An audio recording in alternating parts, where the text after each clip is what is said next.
सच्चिदानन्दरूपाय विश्वोत्पत्त्यादिहेतवे तापत्रय विनाशाय श्रीकृष्णाय वयं नमः। रामाय रामभद्राय रामचंद्राय वेदसे रघुनाथाय नाथाय सीताय पतये नमः। मंगल भवन अमंगलहारी द्रवहु सुदशरथ अजिर बिहारी। सिय राममय सब जग जानी करऊं प्रणाम जोरि जुग पानी। जनक सुता जग जननी जानकी अतिशय प्रिय करुणा निधान की। ताकी युगपद कमल मनाऊं जासु कृपा निर्मल मति पाऊं। गिरारथ जल बीच सम कहियत भिन्न न भिन्न। बंदं सीताराम पद जिनहि परम प्रिय खिन।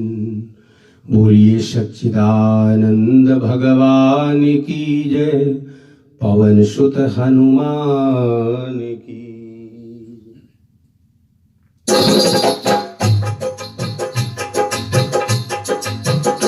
हम राम जी के राम जी हमारे हैं। हम राम जी के राम जी हमारे हैं। हम राम जी के राम जी हमारे हैं। हम राम जी के राम जी हमारे हैं। हम राम जी के राम जी। हम राम जी के राम जी हमारे हैं। हम राम जी के राम जी हमारे हैं। मेरे नैनों के तारे हैं। मेरे नैनों के तारे हैं। सारे जग के उजियारे हैं। सारे जग के उजियारे हैं। हम राम जी के राम जी हमारे हैं। हम राम जी के राम जी हमारे हैं। हम राम जी के राम जी हमारे हैं। हम राम जी के राम जी हमारे हैं। हम राम जी के राम जी हमारे हैं। जो लाखों पापियों को तारे हैं। जो लाखों पापियों को तारे हैं। हम जिनके सदा सहारे हैं। हम उनके सदा सहारे हैं। हम राम जी के राम जी हमारे हैं। हम राम जी के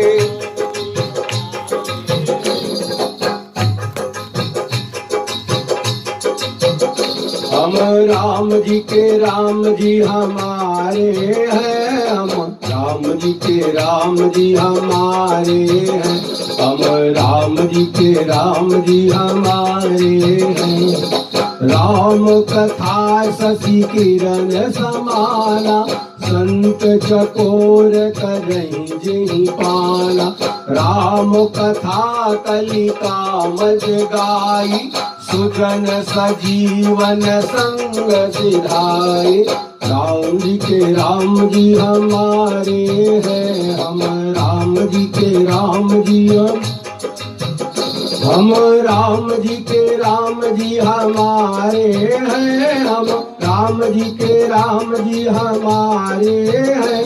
हम राम जी के राम जी हमारे हैं। हम राम जी के राम जी हमारे।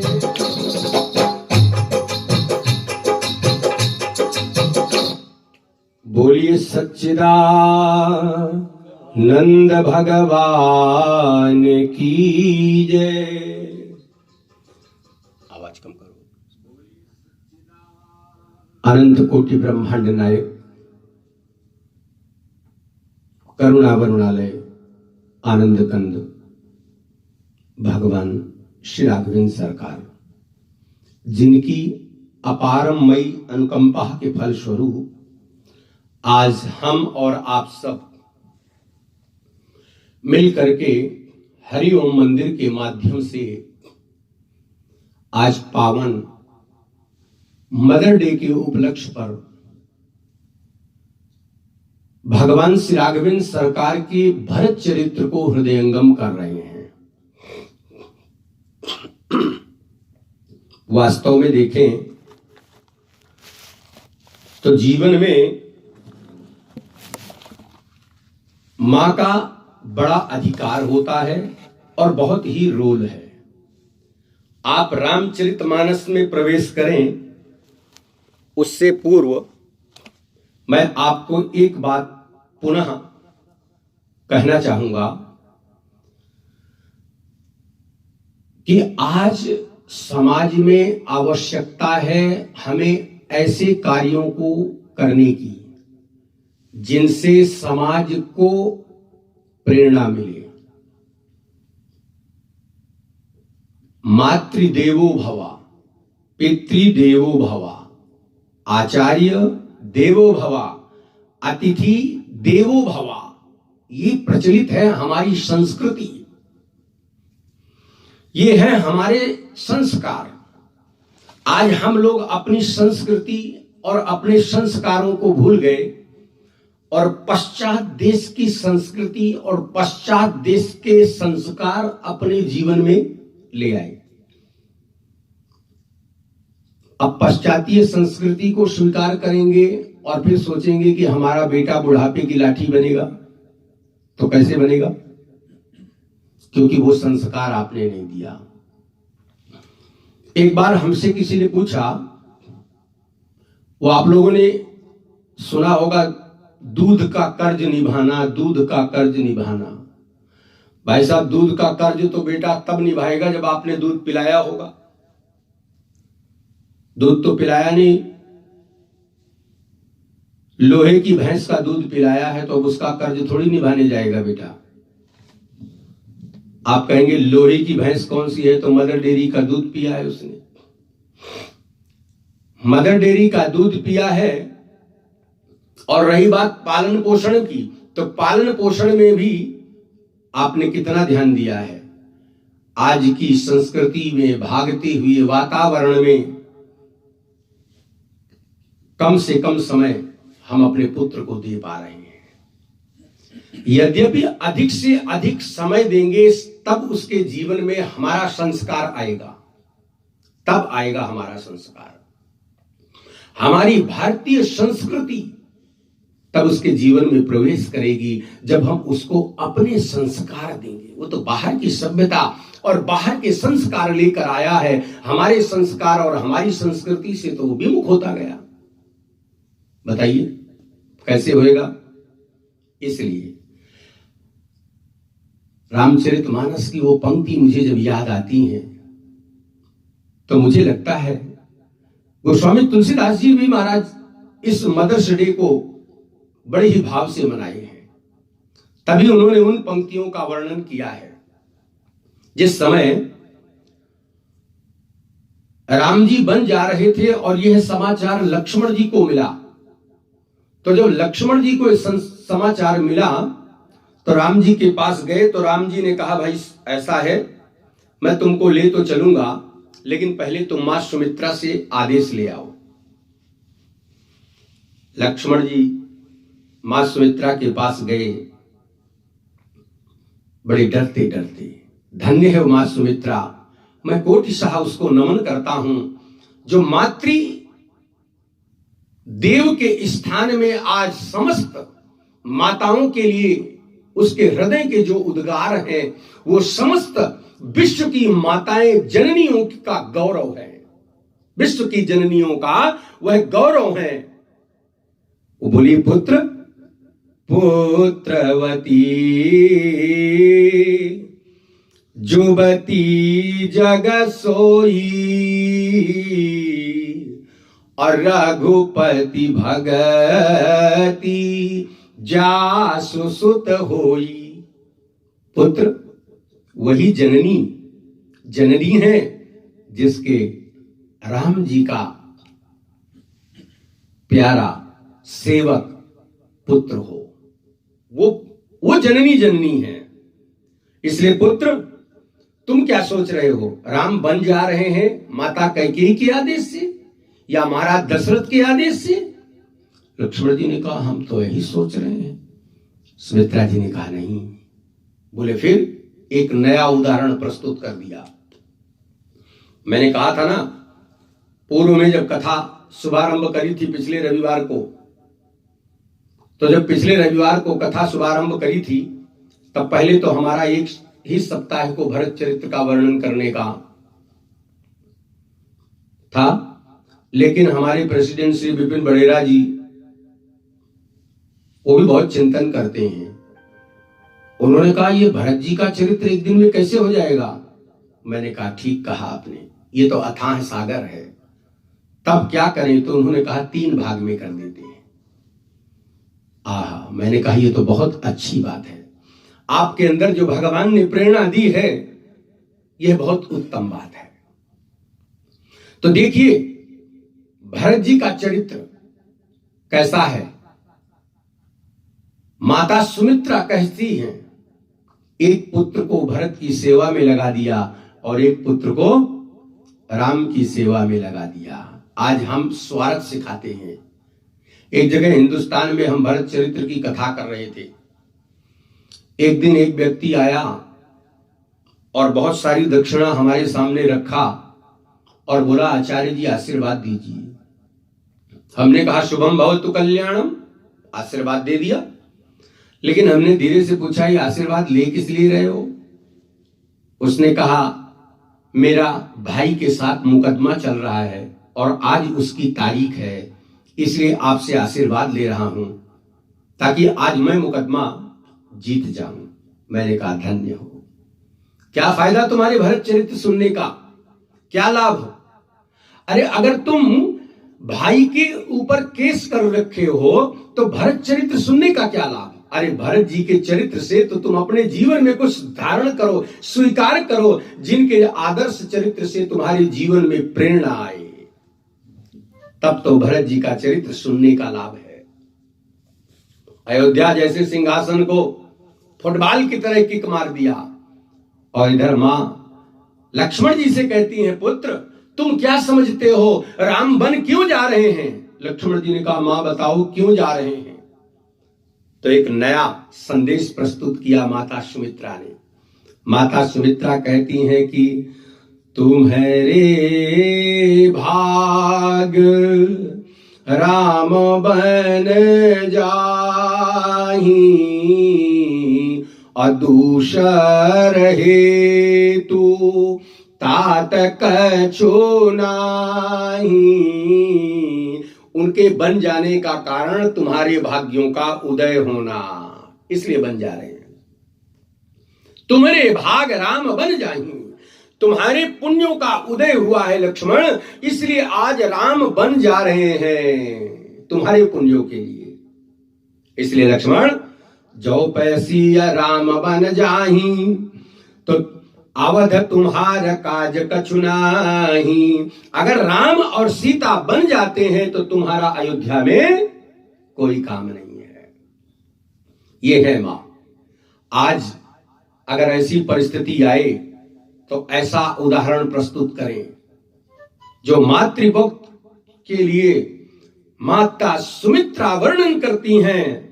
और क्या सुंदर अद्भुत उन्होंने कहा लक्ष्मण तुम क्या समझते हो, ये ईंट पत्थर का मकान जो बना है ये अयोध्या है? लक्ष्मण जी ने कहा मैं तो यही समझता हूं कि यही अयोध्या है। सुमित्रा जी ने कहा ना, अवध तहां जहां राम निवासो और ताहाई दिवस जहां भानु प्रकाशु। अयोध्या तो वहां है जहां राम निवास करते हैं। जहां सूर्य निकलता है वहीं दिन होता है, जहां सूर्य अस्त हो जाता है वहां रात्रि हो जाती है। धन्य है वो मां। आज पूरे विश्व के अंदर माताओं का गौरव है। दूसरी ओर मैं आपका संकेत करूंगा, आप लोग क्या समझते हैं माता कैकेयी दोषी है ना? माता कैकेयी भी कितनी धन्य है। राम जी से इतना स्नेह करती हैं, इतना स्नेह करती हैं कि उन्होंने सारे विश्व में और पूरे जीवन काल तक के लिए अपना नाम कलंकित कर दिया। आज कोई भी अपनी पुत्री का नाम कैकेयी नहीं रखता। ऐसा कलंक अपने जीवन में लिया। लेकिन जानते हैं क्यों लिया? राम जी के प्रेम के कारण। राम जी ने कहा, मां प्रेम तो मुझसे सब करते हैं लेकिन त्याग कोई नहीं करता। माता कैकेयी बोली, पुत्र तुम बताओ, मैं तुमसे प्रेम करती हूं और उसके लिए मुझे क्या त्याग करना पड़ेगा? राम जी ने कहा, जो कार्य मेरी मां कौशल्या नहीं कर सकती वो कार्य मां आप कर सकती हैं। कैकेयी बोली, बताओ तो सही एक बार। राम जी ने कहा, मां मुझे वन गमन चाहिए। कैकेयी ने कहा, इतना बड़ा अपयस मैं अपने माथे पर लूंगी? राम जी ने कहा, मां जब तक आप इस राम को वन नहीं भेजेंगी तब तक उन दीनहीनों को गले कौन लगाएगा? रावण को तो मैं यहीं से मार सकता हूं, राम राजद भी हो सकता है, लेकिन जो दीनहीन जन है जिनको मुझे गले लगाना है वो तो बन जाए बिना संभव ही नहीं है। वो मां कैकेयी राम के प्रेम के कारण राम को 14 वर्ष का वनवास दी। तापस भेष विशेष उदासी और 14 वर्ष राम वनवासी। 1-2 दिन के लिए नहीं, 14 साल के लिए वन भेज दिया। यह है प्रेम। तभी आप देखिए, मैंने पिछले सप्ताह आपको बताया था कि सारा संसार कैकेयी मां की निंदा करता है लेकिन राम जी नहीं करते। राम जी कैकेयी का पक्ष लेते हैं। यहां तक भरत जी ने मां कैकेयी का त्याग कर दिया और उनको मां कहना बंद कर दिया। एक दिन कैकेयी मां बोली, राम मेरा भरत मुझे जब से तुम बन गए हो तब से आज तक मेरा भरत मुझे अपने शब्दों से मां नहीं बोला एक बार। राम जी ने कहा, मां मैं यत्न करता हूं। राम जी गोदी में बैठे थे कैकेयी मां की। भरत से पूछे, भरत बताओ मैं कहां बैठा हूं? भरत जी ने कहा, अपनी मां की गोदी में बैठे हो। कैकेयी जी के हृदय में कितनी ठंडक पहुंची। यह है आदर्श जिसने अपने जीवन को कलंकित कर लिया। एक बार एक दादू भक्त ने भगवान से कहा, प्रभु मैं आपको सब कुछ देना चाहता हूं। भगवान बोले, क्या देना चाहते हो बताओ? बोले, तन भी तेरा और मन भी तेरा, तेरा पिंड परान। ये तन भी तेरा और ये मन भी तेरा, यहां तक कि तेरा पिंड परान। भगवान बोले, कुछ तो अपने पास रख लेता, सब कुछ मुझे दे देगा तो तेरे पास क्या होगा? उन्होंने कहा, तन भी तेरा मन भी तेरा, तेरा पिंड परान, सब कुछ तेरा लेकिन तू है मेरा यह दादू का ज्ञान। सब कुछ तेरा लेकिन मेरा तू है मेरा बस। ऐसी भावना, ऐसा भाव आए। भरत जी से पूछा गया, भरत क्या चाहते हो तुम अयोध्या के स्थान पर महाराज दशरथ का संस्कार करने के बाद तब भरत जी ने कहा, आपन दारुण दीनता सब ही कहूं समुझाए, देखे बिन रघुनाथ पद जिय कै जरनी न जाए। मैं चाहता हूं कि राम जी के चरणों का दर्शन करें, राम जी के चरणों का दर्शन करें। और जब तक राम जी के चरणों का दर्शन नहीं करेंगे तो मेरे हृदय के अंदर जो आग लगी है वो आग बुझेगी नहीं, बुझेगी नहीं। आप देखें, भरत जी को कोई नहीं समझ पाया। मैंने आपको पिछली बार भी कहा था। आप कहेंगे कैसे, तो दो चार झांकियां मैं आपके सामने प्रस्तुत करता हूं। यहां तक गुरु वशिष्ठ भी भरत को नहीं समझ पाए, लक्ष्मण जी भरत जी को नहीं समझ पाए, अयोध्या के लोग भरत को नहीं समझ पाए, क्योंकि भरत रूपी सागर इतना गंभीर है, इतना गंभीर है कि कोई समझ नहीं सकता। प्रेम अमीय मंदर विरह भरत पयोधि गंभीर। पंडित जी, मति प्रगट्यो सुर साधु हित कृपा सिंधु रघुवीर। ये वो सागर है भरत जी का जिसके प्रेम को बिना मंथन किए समझा नहीं जा सकता, समझा नहीं जा सकता।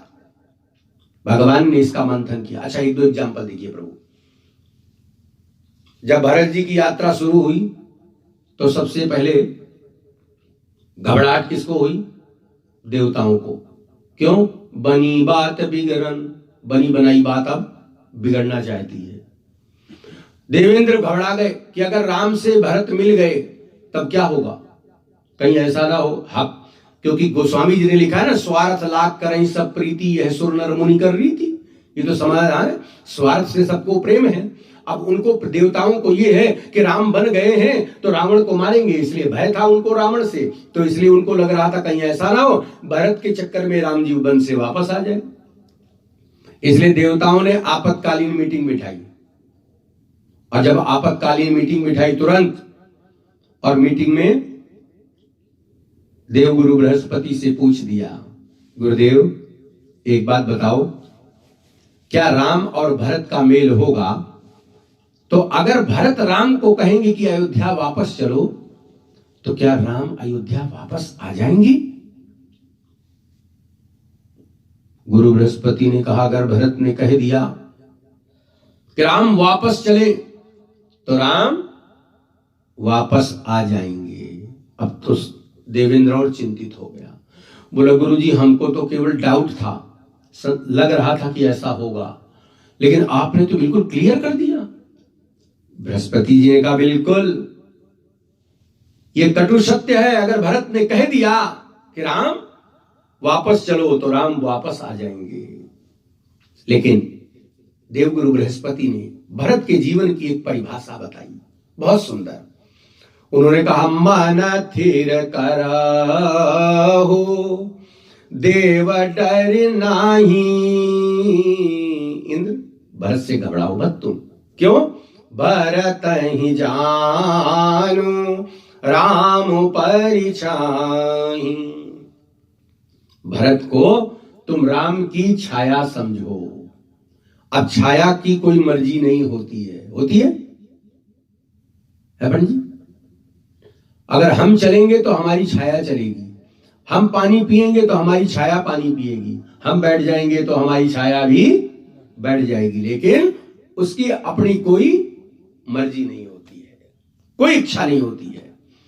तो कितनी, अब बताइए, इससे सुंदर भरत के जीवन की व्याख्या क्या हो सकती है? इसका मतलब भरत कुछ कहेंगे ही नहीं। भरत वो कहेंगे जो राम चाहेंगे, और जो राम नहीं चाहेंगे भरत वो बात कहेंगे ही नहीं, कहेंगे ही नहीं। लेकिन फिर भी एक बार महारानी सुनैना ने, जो जनक जी की पत्नी है, उन्होंने जनक जी से कहा, बोले मुझे आपसे कथा सुननी है। जनक जी ने कहा, बताओ कौन सी कथा सुननी है? धर्मराज नय ब्रह्म विचारो और इहां जथा मति मोर प्रचारु। धर्म के बारे में जानना है, राजनीति के बारे में जानना है, वेद के बारे में जानना है, उपनिषदों की व्याख्या सुननी है, क्या सुनना है, इन सब की व्याख्या मैं बहुत सुंदर रूप से सुना सकता हूं। महारानी सुनैना ने कहा तब तो और बात बन गई। जनक जी ने कहा वो कैसे? बोले जब आप इतनी सुंदर व्याख्या इन सब की कर सकते हैं तब तो आप वो कथा और बढ़िया सुनाएंगे। जनक जी ने कहा कौन सी कथा? बोले भरत चरित्र सुनना है मुझे, भारत के चरित्र को सुनना है जिसकी प्रशंसा स्वयं प्रभु करते हैं। भरत सरीस को राम सनेही, भरत सरीस को राम सनेही, और जग जप राम राम जप जी। सारा संसार राम को भजता है, लेकिन राम किसको भजते हैं? भारत को। इसलिए मुझे आपसे भारत की चर्चा सुननी है, भारत चरित्र सुनना है। जनक जी गदगद हो गए। और जनक जी ने क्या उत्तर दिया जानते हैं? जनक जी ने कहा देवी मैं तुम्हें हर कथा सुना सकता हूं, लेकिन भरत की कथा नहीं सुना सकता, भरत चरित्र नहीं सुना सकता, बल्कि भरत चरित्र सुना सकता हूं, लेकिन भरत की महिमा मैं नहीं गा सकता। सुनैना जी ने कहा वो कैसे, क्यों? जनक जी ने कहा सोमति मोरी भरती महिमा ही, अकहय का छली छुअति नाही। सोमति मोरी भरत महिमा ही, और कहे काह छली छुअति न छाई। तुम भरत चरित्र की बात करती हो, मेरी बुद्धि भरत की चरित्र का की छाया का भी वर्णन नहीं कर सकती है। अरे सुनैना जी ने कहा फिर कौन सुनाएगा? बोले एक व्यक्ति है जो भरत की महिमा सुना सकता है, केवल एक व्यक्ति। सुनैना जी ने कहा वो कौन है? जनक जी ने कहा वो जानहि राम, वो तुम्हारे दामाद हैं राम, जो ब्रह्म है, राम ब्रह्म परमार्थ रूपा, वो जानते हैं। सुनैना जी ने कहा तब तो कोई समस्या ही नहीं है, मैं भी जाती हूं और अभी उनसे पूछती हूं और कथा सुनती हूं। जनक जी ने कहा ठहरो ठहरो ठहरो, तुमने पूरी बात नहीं सुनी। सुनैना जी ने कहा वो क्या? जनक जी ने कहा मैंने ये तो कहा कि जानहि राम, राम जानते हैं लेकिन न सकहि बखानी, जानते तो है लेकिन वर्णन वो भी नहीं कर सकते। सुनैना जी ने कहा वो क्यों? अरे बोले भरत का नाम आते ही वो इतना प्रेम में विभोर हो जाते हैं, और इतना प्रेम में विभोर हो जाते हैं कि वो जान करके भी उसके वर्णन नहीं कर सकते हैं, नहीं कर सकते हैं। इसलिए जानहि राम न सकहि बखानी, ये है भरत। कौन जान सकता है भरत की? भरत महामहिमा सुनो रानी, भरत की महामहिमा है। जानहि राम न सकहि बखानी, जानते हैं लेकिन वर्णन वो भी नहीं कर सकते। अब देव गुरु बृहस्पति ने जब ये बात बताई देवताओं को, तो देवता चिंतित हो गए। इंद्र ने कहा गुरुदेव, गुरु सन कहो करिय प्रभु सोई, कि राम ही भरत ही भेंट न होई। तो ऐसा कोई उपाय करो जिससे राम और भरत का मेल ही ना हो, राम और भरत का मेल ही ना हो, ऐसा कोई उपाय करो। राम और भरत के मेल में बाधा उत्पन्न कर दो गुरुदेव, जिससे दोनों में मेल ना हो।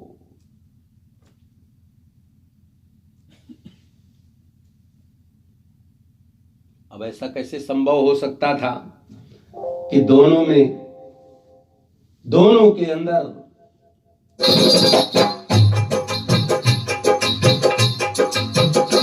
जय राम कथा, जय राम कथा, जय जय राम कथा।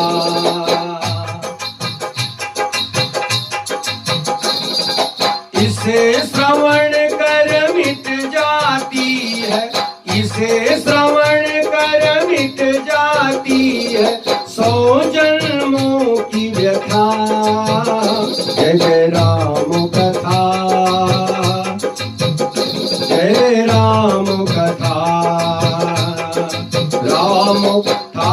कली काम जगाई सुज जीवन मूरी सुहाई राम कथा शशि किरण समाना संत चकोर करई जेहि पाना राम कथा शशि किरण समाना संत चकोर करई जेहि पाना सुन करके तेरा दुख जावे सुन करके तेरा दुख जावे मिट जाए सब व्यथा जय जय राम कथा।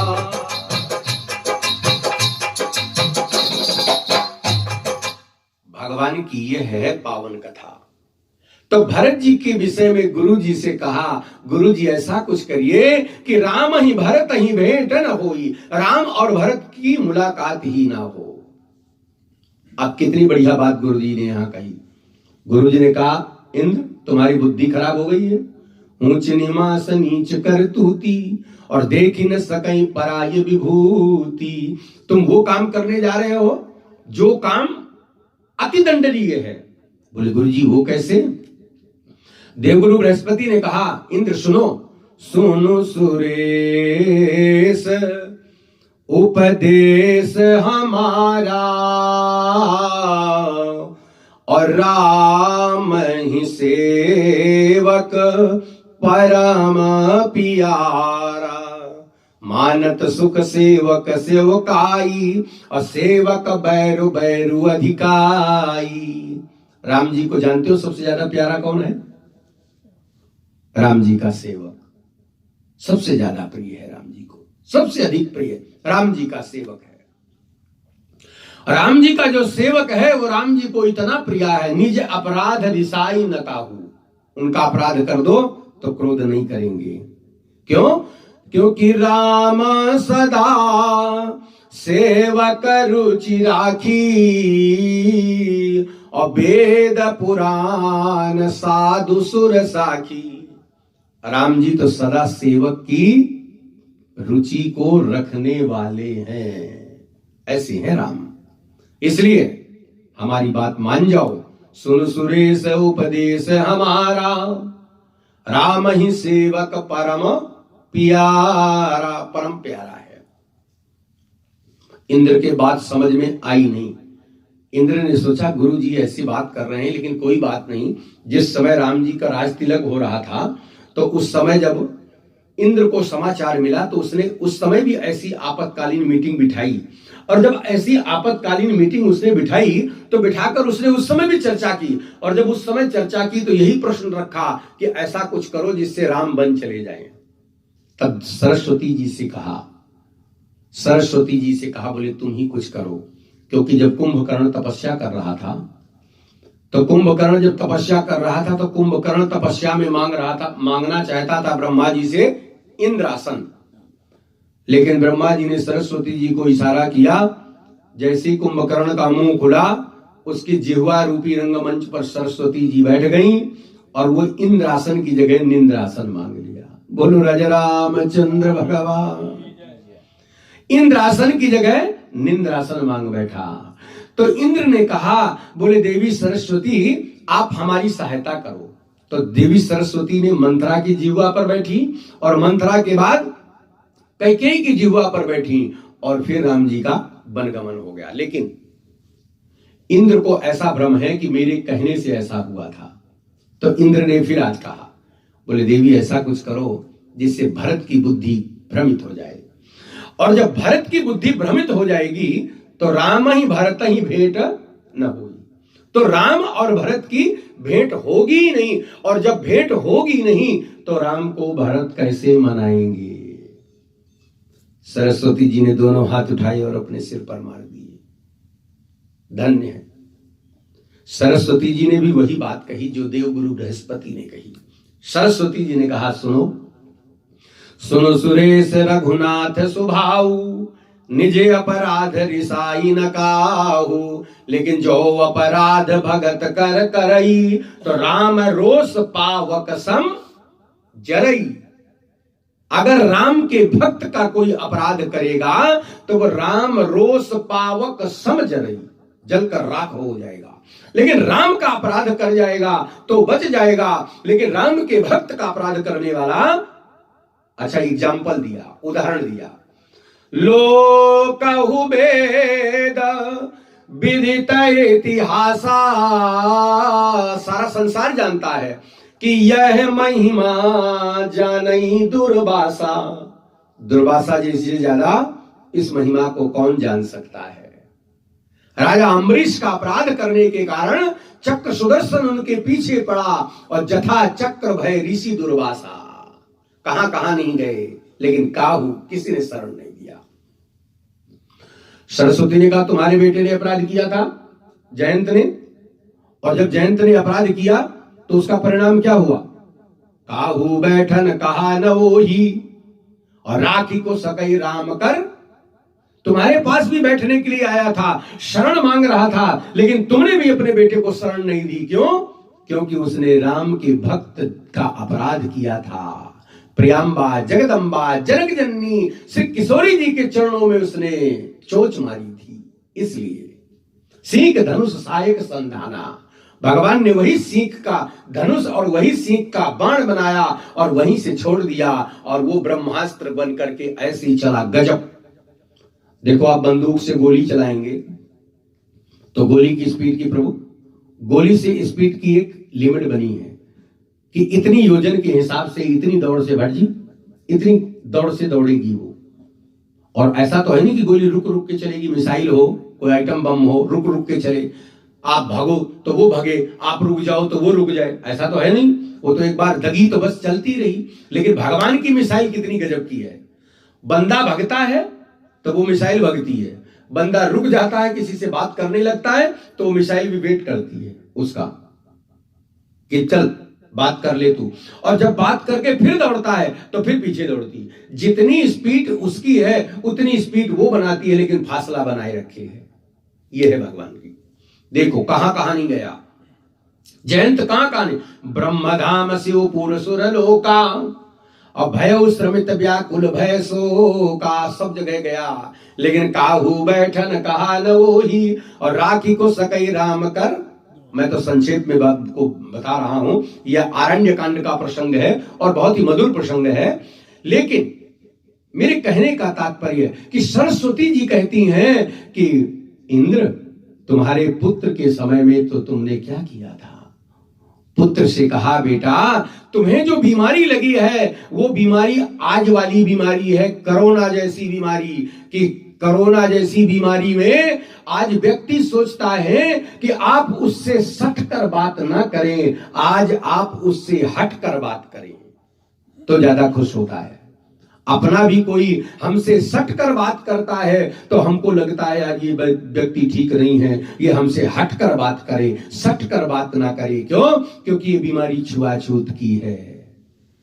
ऐसी कोरोना जैसी बीमारी थी जयंत को।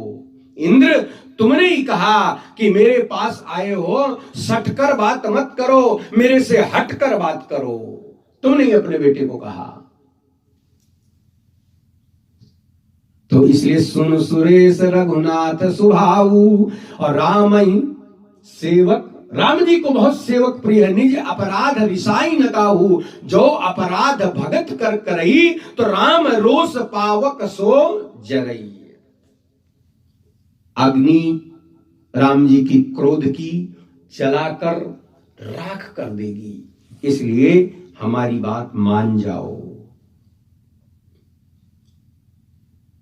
अब तो इंद्र बेचारा चिंतित हो गया। इंद्र ने कहा लेकिन जब हमने तुमसे पहले कहा था, पहले हमने तुमसे कहा था कि राम जाहि बन राजु तजी, तब तो तुमने हमारी बात मान ली थी। सरस्वती ने कहा मैंने तुम्हारी बात मानी थी। बोले फिर किसकी मानी थी? सुनी सुर बिनया ठाणी पछिताती। और सरस्वती ने कहा रे भले आदमी, तब किछु कीन राम रुख जानी। जिस समय तुम मुझसे प्रार्थना कर रहे थे कि ऐसा कुछ करो जिससे राम बन चले जाएं, उस समय मैंने अयोध्या की ओर देखा, तब राम जी ने भी मुझे इशारा किया कि देवी जैसा इंद्र कह रहे हैं तुम वैसा कर जाओ। अच्छा, इसका सबसे ज्यादा खुलासा कहां हुआ? जब भरत जी भरद्वाज के आश्रम में गए। एक बात मैं आप सबको एक बात बताना चाहूंगा, संसार में आपने ऐसा देखा होगा कि जब कोई प्रसिद्ध व्यक्ति आता है तो उसके लिए, अब तो खैर टेलीकॉस के बहुत सी सुविधा चल पड़ी हैं, चैनलों के माध्यम से भी, लेकिन पहले इतना नहीं था। तो जब कहीं कथाएं होती थी या कोई सिद्ध महापुरुष आता था तो लोग ढोल बजवाते थे, नगाड़ा बजवा करके गांव गांव में सूचना दे देते थे, अमुक महापुरुष आ रहे हैं, अमुक व्यक्ति वहां से आ रहे हैं और उनकी बहुत सुंदर पावन कथा सुनाएंगे, इसलिए सब लोग आए। बुनियादी करते थे, सबको प्रचार करते थे और तब लोग वहां इकट्ठे हो जाया करते थे। उसी भांति कहते हैं सारे लोगों के बुनियादी के स्वरूप में महाराज इतना सुंदर राम जी।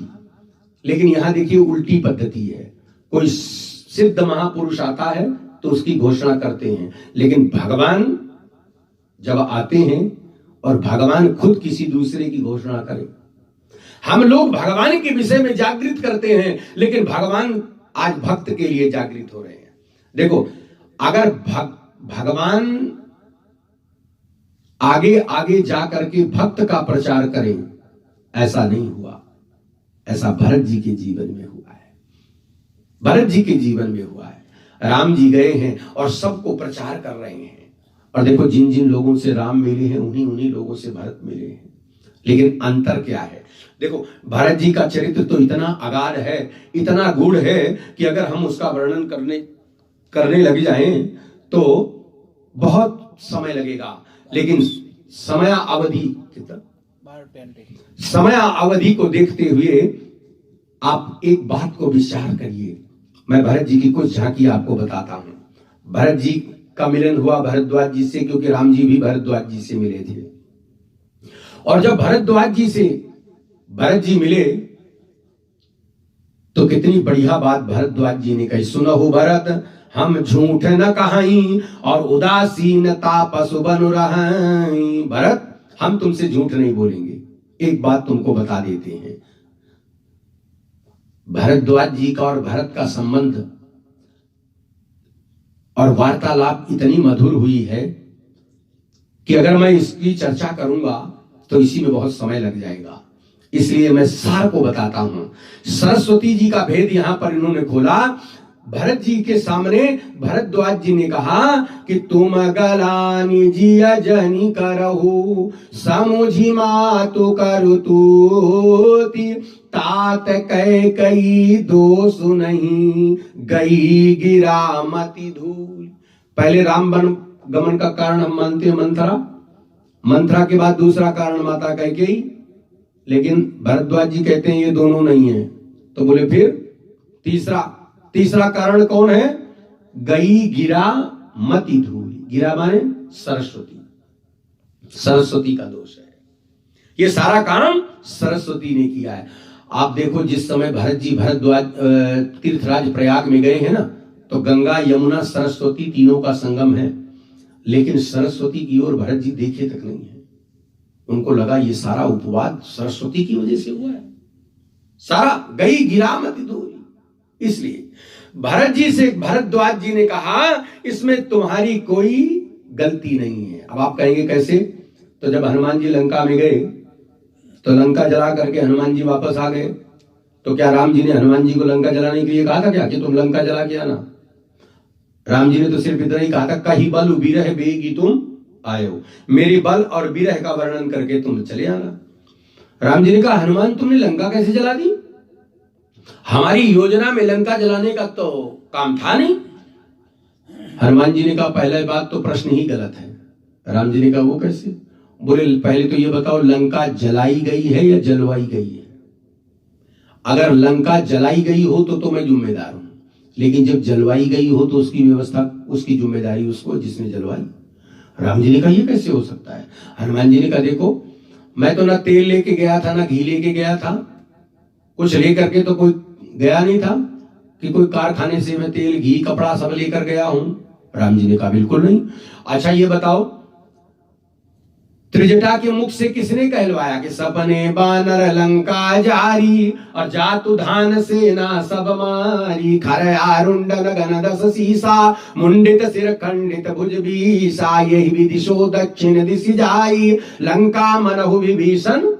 ये किसने कहलवाया? ठीक है, अच्छा कहलवा दिया। कहलवा देने के बाद में रावण की जिह्वा पर कौन बैठ गया, जिससे आकर के रावण ने कह दिया कपि के ममता पूछ पर, सब ही कहूं समुझाई, तेल बोर पट बांधी पुनि पावक देहु लगाई। रावण के मुख में कौन बैठा? सरस्वती। रावण से ये कहलवा दी, और परिणाम सारी व्यवस्था किसकी? तेल भी रावण का, घी भी रावण का, माचिस भी रावण की, और जली किसकी? लंका, वो भी रावण की। अपना ही सर्वनाश किया। रहा न नगर बसन घृत तेला, अबाड़ी पूछ कीन कपि खेला, उलटी पलटी लंका सब जारी। तो ये सारा काम किसने किया? सरस्वती ने। और सरस्वती कौन है? शारद दारु नारी सम स्वामी, और राम सूत्रधर अंतर्यामी। सरस्वती के स्वामी राम है। जैसे कठपुतली का नाच देखा होगा आप लोगों ने। कठपुतली जब नाचती हैं तो बोलते हैं पंडित जी को नमस्कार करो, तो नमस्कार करती हैं। डांस करके दिखाओ तो डांस करके दिखाती हैं। जैसा कहा जाता है कठपुतली वैसा करती है, लेकिन वास्तव में क्या कठपुतली कर रही है? दर्शक तो ताली बजाकर एंजॉय कर रहे हैं, लेकिन वास्तव में क्या ये सारे काम कठपुतली कर रही है? ना, कठपुतली पे एक डोर लगी है पतले महीन धागे की, और पर्दे के पीछे एक व्यक्ति बैठा है, उसने उस धागे को उंगलियों में फिरो रखा है। अब जैसे जैसे वो उंगली हिलाता है कठपुतली वैसे वैसे काम करती है। तो सरस्वती तो कठपुतली है, डोर किसके हाथ में है? राम जी के। बस इसका मतलब वनगमन राम जी के मन के अनुसार हुआ। तो भरद्वाज जी से भरत जी मिले, और जब भरद्वाज जी से भरत जी मिले तो भरद्वाज कहते हैं सुनो सुनो भरत हम झूठ न कहाई, और उदासीनता पशु बन रही, और जहां लगी साधन वेद बखानी, सब कर फल हरि भगति भवानी। और ते ही जितने प्रकार के साधन वेदों में वर्णन किए गए हैं, उन साधनों का फल क्या है? भक्ति। और भक्ति का फल क्या है? सब साधन कर सुफल सुहावा, राम लखन सिय दर्शन पावा। भक्ति का फल हो गया राम जी का दर्शन। अब बताओ फल का भी कोई फल होता है क्या? आपने देखा पेड़ में फूल आता है, फूल में फल आ जाता है, लेकिन फल में कोई फल तो नहीं आता ना। फल का कोई फल नहीं होता। लेकिन भरद्वाज जी ने अनोखी बात कह दी, बोले हमारे साधनों का फल है भक्ति, और भक्ति का फल है राम लक्ष्मण सीता का दर्शन। लेकिन उनके दर्शनों का फल, मतलब फल का फल क्या है? ते ही फल कर फल दरस तुम्हारा, और सहित पयाग सुभाग हमारा। उस फल का फल है तुम्हारा दर्शन। बताओ, भरद्वाज जी जैसा संत कह रहा है कि राम जी के दर्शनों का फल क्या मिला हमको? भरत तुम्हारा दर्शन। अगर हमें राम जी के दर्शन नहीं मिलते तो तुम्हारे जैसे संत का दर्शन नहीं होता, नहीं होता। ये बात भरद्वाज जी कह रहे हैं। अच्छा, भरत जी का आप कहेंगे ऐसा क्यों? तो मैं एक एग्जांपल देता हूं छोटा सा। निषाद राज गुह से मिले राम जी। निषाद राज गुह हीन जाति का है और एक गांव का चौधरी है। कोई बहुत बड़ी बात नहीं, गांव का चौधरी है। उस चौधरी से राम जी मिले, और उसी चौधरी से बाद में भरत जी भी मिले। अब भरत जी की देखिए, कहा गया है ना, पारस के और संत में अंतर क्या है? तो पारस लोहे को तो सोना बना सकता है, लेकिन लोहे को पारस नहीं बना सकता। लोहे को सोना बना देगा, पर लोहे को कोई कहे पारस बना दो तो नहीं बना पाएगा। या किसी और धातु को स्पर्श करा दो और उसको कहो कि तू इसको सोना बना दे, तो वो नहीं बना पाएगी। लेकिन भरत जैसे संत का जीवन देखो, पारस में अरु संत में बहुत अंतरा जान, ते लोहा सुबरन करे, और ते किए आप समान। भरत जैसा संत पारस की तरह है, लोहे को पारस बनाता है, सोना नहीं बनाता। ये निषाद से राम जी मिले, राम जी के बाद भरत जी मिले। देखिए निषाद सामने से प्रणाम कर रहा है, नीचे गुरु जी को दंडवत प्रणाम किया। भरत जी रथ पर चढ़े हुए हैं, देखिए भरत जी रथ पर चढ़े हैं। जब निषाद ने प्रणाम किया तो भरत जी ने पूछा, गुरु जी ये कौन है, इनका परिचय दीजिए। तब गुरु जी ने तो बड़ी अटपटी बात कही, लेकिन मैं उस प्रसंग की ओर नहीं जाता। गुरु जी ने कहा, राम सखा। जैसे ही भरत जी को ये पता चला, आगे की बात तो भरत जी ने सुनी नहीं। राम सखा सुनि स्यंदन त्यागा, रथ त्याग दिया भरत जी ने। और गुरु जी इधर उधर देख रहे हैं, इतने में भरत जी जाकर के निषाद को गले लगा लिए। यद्यपि निषाद दूर दूर से हो रहा है, लेकिन भरत जी दौड़ कर गए और निषाद को कस करके पकड़कर गले लगा लिया। आहा, यह अद्भुत दृश्य जब गुरु जी ने देखा तो गुरु जी ने कहा, बोले भरत ये क्या कर रहे हो, तुम तो सम्राटों के सम्राट हो और ये तो एक गांव का चौधरी है।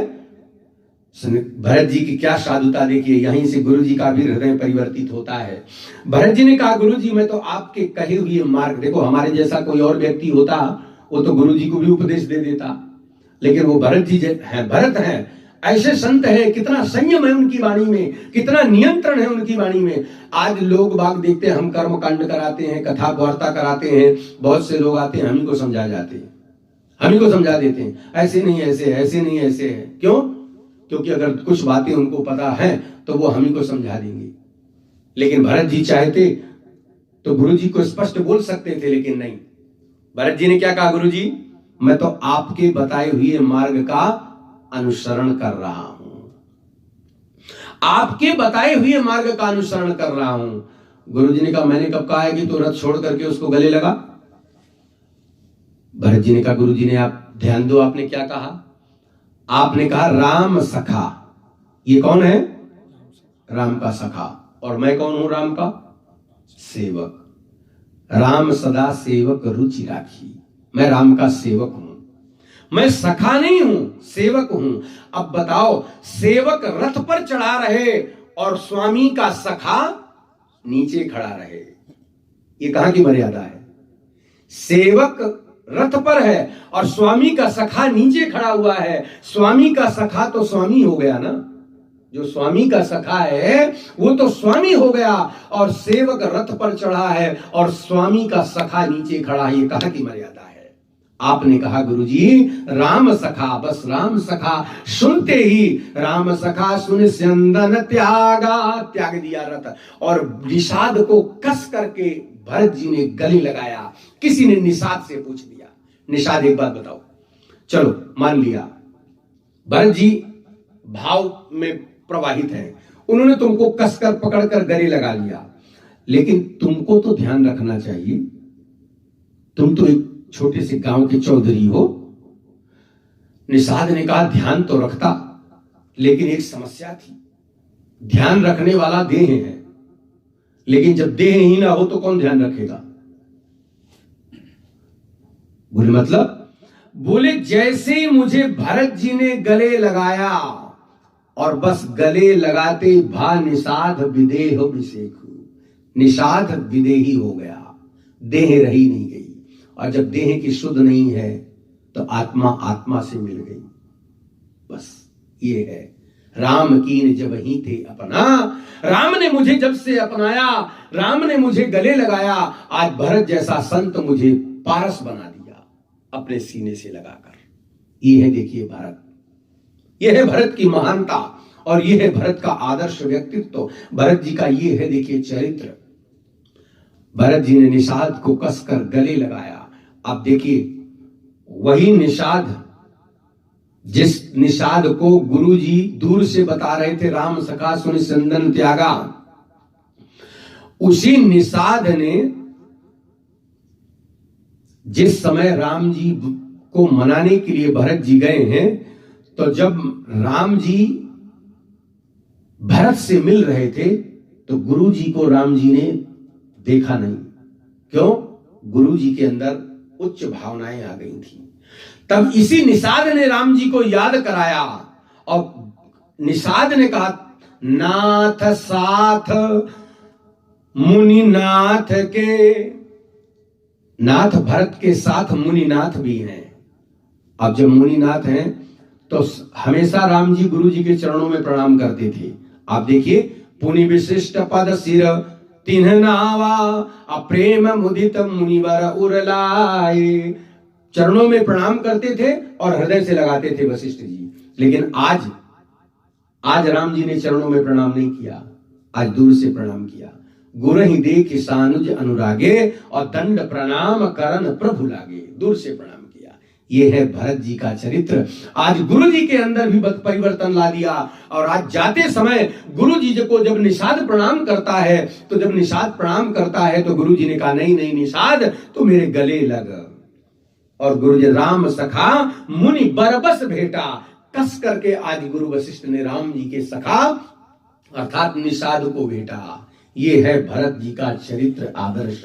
कहने का तात्पर्य, भरत जी के चरित्र की हम जितनी भी व्याख्या करें उतनी कम है। ऐसा आदर्शवान भरत जी का चरित्र है। इसकी व्याख्या अगले सप्ताह भी आप सबके समक्ष होगी, और अगले सप्ताह भी आप भरत जी के पावन चरित्र का यशोगान करेंगे, श्रवण करेंगे, जिसको आप लोग सुन रहे हैं कि प्रेम अमिय मंदरु विरह भरत पयोधि गंभीर, मति प्रगट्यो सुर साधु हित कृपा सिंधु रघुवीर।